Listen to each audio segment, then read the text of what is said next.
Hi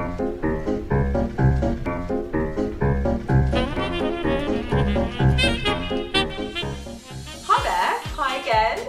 Another quick tip for your Sunday. This one I've been asked a few times, so I thought it was about time I got round to answering you people. Adult books for beginners. So there's a lot of beginner books out there. Some of them are so patronising. They're doing nursery rhymes. There's pictures of saxophones like running and stuff, and puppies and kittens. And yeah, there's a lot of patronising stuff out there. And some of the books that I've recommended as beginner books are aimed at kids.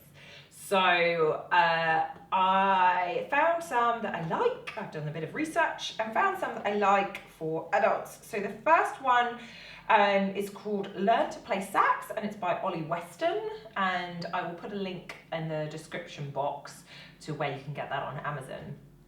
I like this.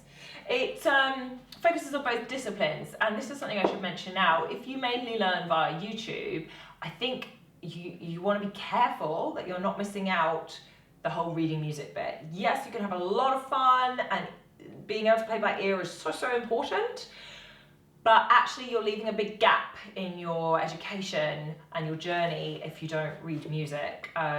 It's a really good skill to have, and it can be very frustrating at the beginning, but I actually really recommend you to push yourself and make yourself do it. So if you've been enjoying my videos and learning lots of tunes, maybe think about trying to start reading some music as well now.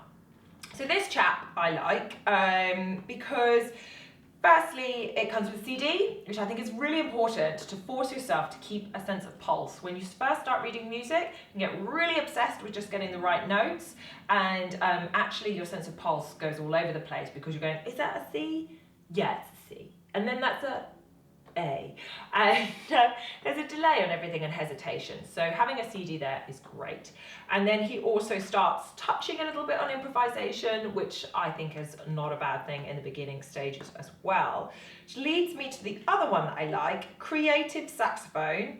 And these are by two lady sax players, Kelly SANTIN and CHERYL CLARKE. Good strong name, CHERYL.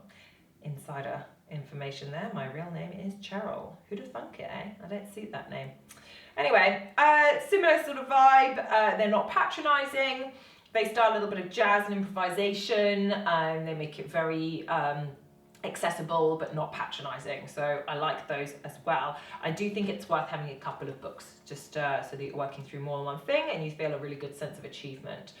If you're only fixed on reading notes, or you just feel like you can't get enough music and you want lots of soundtrack to my life, and you want lots of material to read, but lots of really short ones, so if you're thinking, oh, maybe I only want to do one a day, the other chap that I would recommend is Paul Harris. He's actually a friend of mine. He's an amazing clarinetist, but he writes these books for all woodwind instruments and is hugely successful doing it because they're great books. So the ones for saxophone that I would recommend, there's one called Improve Your Sight Reading.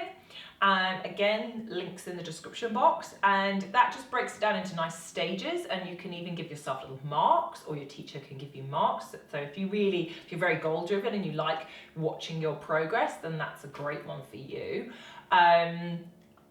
So Improve Your Sight Reading, he does it in groups of grade 1 to 3, and then I think 4 and 5, and then 7 and 8.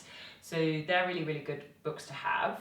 And then the other one of his, which I think is really great, is called 80 Graded Studies. I mean, it's really dull. They're just lots of really short pieces, but they actually make you work on nasty areas of the sax as well, like crossing the brakes. So he'll write a little tune that forces you to cross the brakes. So you're kind of covering two things at once. You're reading a bit of music and getting a bit more dexterity on the instrument as well. So that gets the thumbs up from me, even though it's a little bit dull. Sorry, Paul. I think I'm going to leave it there. 3 is plenty. You don't need to buy hundreds of books. That's loads to be getting on. Well, it's 4 technically, because it's 2 from Paul. I would like a commission from that, please, Paul.